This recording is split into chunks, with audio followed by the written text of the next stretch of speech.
Oi, eu sou o Anderson. Oi, meu nome é Beatriz. Oi, eu sou o Matheus. Oi, eu sou a Isabelle. Fala aí, meu nome é Vitor, esse é o nosso trabalho sobre plástico e roda a vinheta.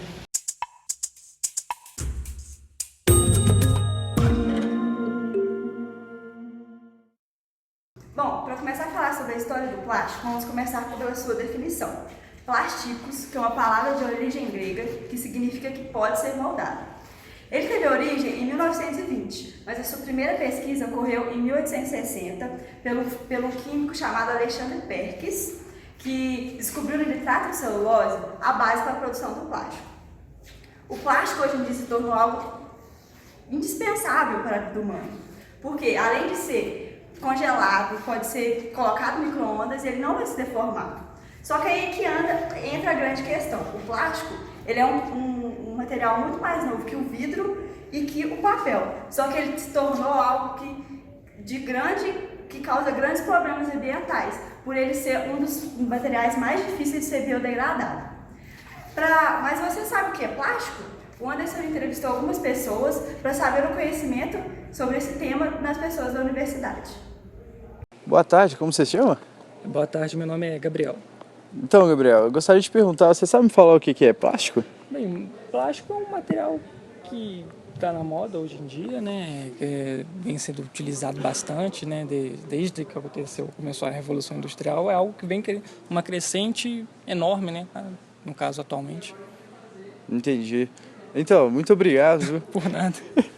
Boa tarde, tudo jóia? Boa tarde, tudo jóia, e você? Como é que você se chama? Ana Júlia. Então, Ana Júlia, eu gostaria de saber se você saberia me informar o que é plástico. Eu não sei muito bem direito, mas eu sei que está presente em tudo, na garrafa PET, pode ser reciclável, essas coisas. Entendi. Já é uma boa resposta. Muito obrigado, viu? Show. E aí, boa tarde, tudo jóia? Boa tarde, beleza? Como é que você se chama? Lucas. Então, Lucas, eu gostaria de saber se você saberia me informar o que é plástico. Plástico, eu acredito que são moléculas de polímeros, né? Que são como os compostos orgânicos, uma cadeia muito longa e elas têm baixo ponto de fusão, alta maleabilidade, conseguem fazer muitas coisas diferentes. Embalagem, essas coisas assim, mas são compostos orgânicos né, nessa forma aí. Entendi. Tá jóia. Muito obrigado, Lucas. Falou. Até mais. Como podemos ver pelas entrevistas, embora o plástico seja bastante utilizado, as pessoas ainda não têm um conceito claro do que é o plástico. Por isso, eu fiz uma entrevista com um especialista no assunto. Estou aqui com a professora doutora Cristiane Finzi para fazer a entrevista então. Então, Cristiane, o que é plástico?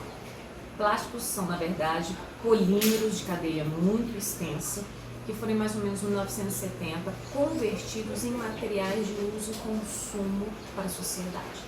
Plástico é tudo aquilo que é derivado do petróleo em que a gente possa fazer algum tipo de transformação.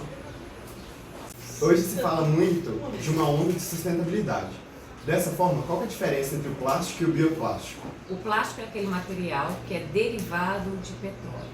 O bioplástico é aquele material que pode ser também derivado de petróleo, mas ele tem a capacidade de ser biodegradável. Ou seja, o plástico, quando ele vai para o aterro, quando ele vai para o meio ambiente, as bactérias, os micro-organismos do ambiente não são capazes de promover a degradação. O bioplástico, independente da sua origem, ele, sob a presença de micro-organismos, ele é degradado, ele é convertido em carbono e hidrogênio. O bioplástico, ele pode ser de origem mineral, do petróleo, ou ele pode ser de origem renovável. O plástico também pode ter origem mineral e pode ter origem renovável. O que diferencia os dois é a cadeia carbônica e a capacidade de biodegradação. Você acha que nós devemos diminuir o uso de plásticos e trocar por outro material, visto que o plástico causa sérios problemas ambientais? Não. A questão do plástico não é o seu uso, mas o seu descarte. O plástico, em havendo descarte adequado, ele é um material extremamente útil e necessário para a sociedade de consumo atual. O grande problema são os usos que se dá ao plástico e o descarte. O descarte incorreto o transformou em um produto de intenso impacto ambiental. Ele tem impacto por isso, mas ele substitui o uso de ferro, de aço, em compostos em várias áreas da indústria de transformação. O plástico não é o vilão da poluição.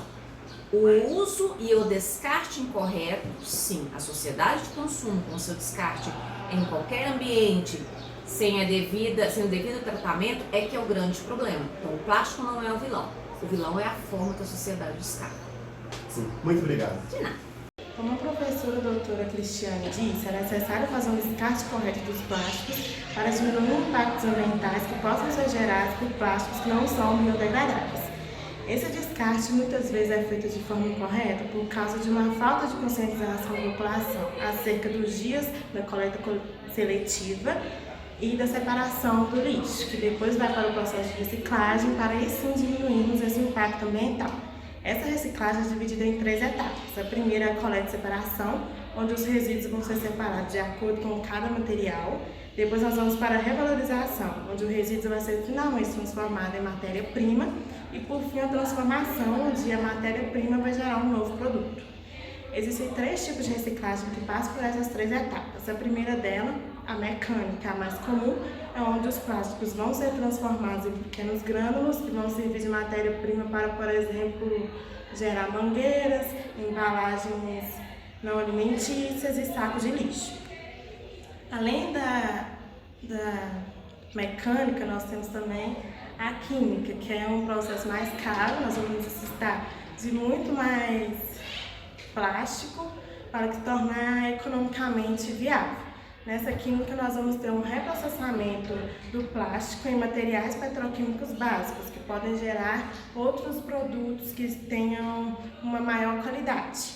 E por fim nós temos a reciclagem energética, que é uma tecnologia que faz a reciclagem do plástico transformando em energia elétrica e energia térmica por incineração. Esse processo vai permitir o reaproveitamento do poder calorífico armazenado em cada plástico, sendo que essa reciclagem energética ela tem vantagens, como produzir matrizes energéticas, obviamente, e também não vai precisar se preocupar onde despejar o lixo. No entanto, nós vamos ter, pela queima dos plásticos, uma grande liberação de CO2 para o ambiente e isso vai, consequentemente, afetar no efeito estufa. Você já parou para pensar o que acontece, para onde vai com o seu lixo depois do descarte? O que acontece é que, como a Isabelle falou, existe uma possibilidade do descarte incorreto. E nesse caso, uma garrafa plástica, por exemplo, pode durar cerca de 450 anos para se decompor no meio ambiente, segundo a ONU. Em todo o mundo, cerca de 1 milhão de toneladas de garrafas plásticas por minuto são descartadas. Agora, outra pergunta. Você já parou para pensar quais são as consequências desse uso excessivo, desse uso abusivo do plástico? Em 2050, estima-se que 99% das aves marinhas já terão consumido plástico. Esse descarte incorreto do plástico está prejudicando ainda mais as espécies que já estavam em extinção, acelerando o processo, de extermínio da raça. Um estudo recente do Greenpeace analisou cerca de 102 tartarugas de diversas regiões do planeta, Oceano Atlântico, Pacífico, Mediterrâneo, e adivinha, 100% delas continham plástico em seus intestinos. Agora, última coisa, quando tu for descartar um papel de bala, uma garrafa plástica, na beira de estrada, ou na rua, repense. Ah, mas não, é só uma balinha, é só um papelzinho. Não, não é. Por causa desse pensamento, a gente está perdendo várias espécies ao redor do globo.